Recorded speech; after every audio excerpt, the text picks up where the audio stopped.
And then, my whole thing is about ancient wisdom and modern science. And as I was doing more research on the pranayama breathing techniques, and it became kind of really clear to me that, I stumbled upon these things called ultra weak photon emissions that our bodies release out of the DNA. And they are information carrying particles in your body. When they travel at the speed of light, they're photons. That's what they do. And they carry information. Matter of fact, a lot of research is saying that's why we think fast, right? Is because a nerve traveling to a nerve travels at about 268 miles per hour, which seems fast, but that is nothing like the speed of light in terms of thinking. You know what I mean? So the nerve to nerve thing just didn't really add up. But the biophoton is like speed of light carrying information. That makes more sense. But the interesting thing is that these photons can be either coherent as a result or incoherent. And when they're incoherent, which are the vast majority of our photon releases, they're very damaging. They're as a result of DNA damage. And then studies show that when you meditate and do yoga and breathe, the DNA damaged photons dial down and you're left with these coherent photons. This gets really good. And then they found out that these photons are also affected by our intention, that not only do they carry information and thoughts throughout our body, they also carry our intention. And because they're photons of light and they don't care about your flesh and blood, they go right through you. They're literally blasting out of us, and they're actually blasting through us all the time, thousands per second out of our DNA. And they carry our intention. So the interesting thing is that if you are, and there's a lot of really crazy studies about prayer that are so incredibly phenomenal, really good studies that just prove it with no shadow of a doubt. And then there's studies that it didn't really work so well. So it sort of makes sense that whoever's doing the prayer healing would have to be releasing coherent DNA, biophoton releases versus being stressed out or incoherent as a result of, the practice. And so when you actually meditate or in prayer and then initiate and settle your nervous system down and dial down all the noise and all the DNA damage that's constantly happening, and then you have an intention, there's good science to support the idea that would actually be the mechanism for why prayer would work. And it makes, really interesting sense.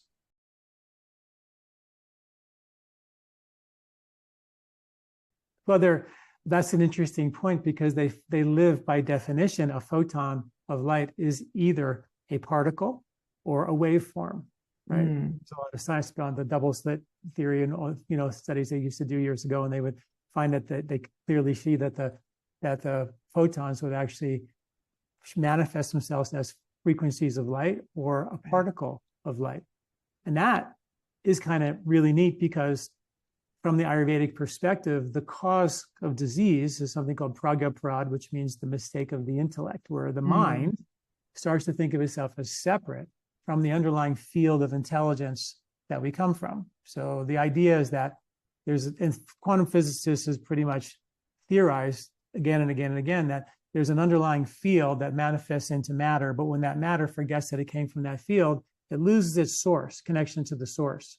Well, the connection to the source happens at the junction point between field and physiology or consciousness and matter. And at that junction point, you're going to find something that exists as both particles and field at the same time.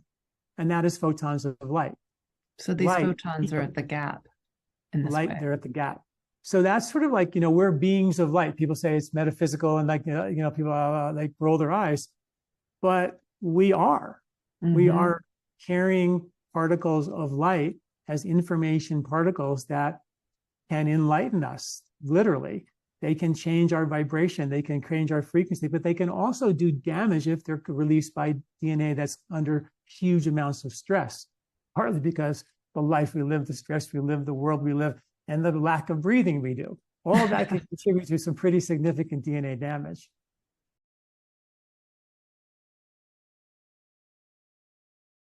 That's interesting. Yeah. So I think I would agree to that because, there was a study done by, I think it was Erwin Laszlo or he's a big think tanker.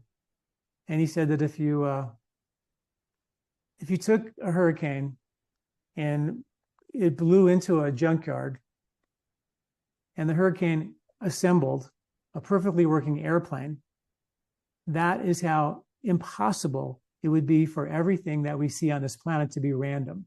Wow. Everything, even Einstein and Max Planck, the father of quantum physics, they all talked about a higher power. They all talked about an intelligence, an intelligent field. This intelligent field is what is actually underlying everything. So we're just one manifestation of that intelligent field. We're not the manifestation of the intelligent field by any means. Just look up at the sky at night, and you'll kind of get a feeling for that. We are a small little flick in what this intelligent field can accomplish.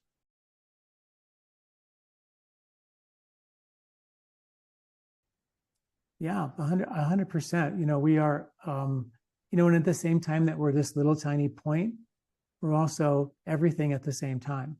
We all are, because our biophotons that are carrying this intention, our thoughts at the speed of light at great distances. Einstein called it spooky action at a distance, where these photons can actually be affected by our intention instantaneously at great distances, even beyond the speed of light, which is sort of really, really weird and out there. But when you're actually functioning at the level of field and consciousness, that's beyond the speed of light.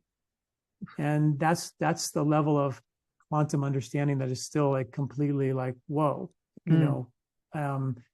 but it is true. And we do have the science, staying in the science realm right now, that shows that these photons are part of us, and they're being blasted around the universe because there's nothing that stops them. It's light. Light doesn't stop, at the atmosphere, and then we're stopped from going into space. They don't stop for anything. So we're taking our intention, our thoughts, and we're sort of uploading them into this great field of intelligent consciousness. And that is a scary thought, because a lot of great thinkers believe that our thoughts are being uploaded into this intelligent field of consciousness, and the universe is evolving based on our thoughts and our collective consciousness, our collective thoughts, and that we are like antennas, and we are downloading and picking up those frequencies from the field of intelligence if we tune into that. But most of us aren't tuned into the field of inner space. We're completely distracted by the field of outer space. And I'm talking about things around us: money, power, fame, sugar, candy, Coke, coffee, whatever. We're constantly attracted by our senses. So we have no desire hardly anymore to explore the silence and the infinite potential of inner space. We're not doing that. Right. But that is what, when you go there, you tap into the antenna that's perceiving this infinite field of intelligence that created the flying airplane from the junkyard. You know what I mean? It's that, but we don't do that. And that's hopefully, after the 1918 pandemic, there was a massive surge in spirituality and religion. Everybody went to religion because they lost so many folks. And I'm sure hoping that after this pandemic, people turn towards, they realize that this world that we've created to satisfy us with a cell phone and all this technology is really distracting us from something that's really real. And it doesn't mean you can't have both, but having one without the other, particularly having, the phone without the experience of self or inner space, dialing our nervous system down so we can at least breathe, experience composure and calm, have a lake that's calm and still, so the body can see clearly itself at the deepest level, and then recognize problems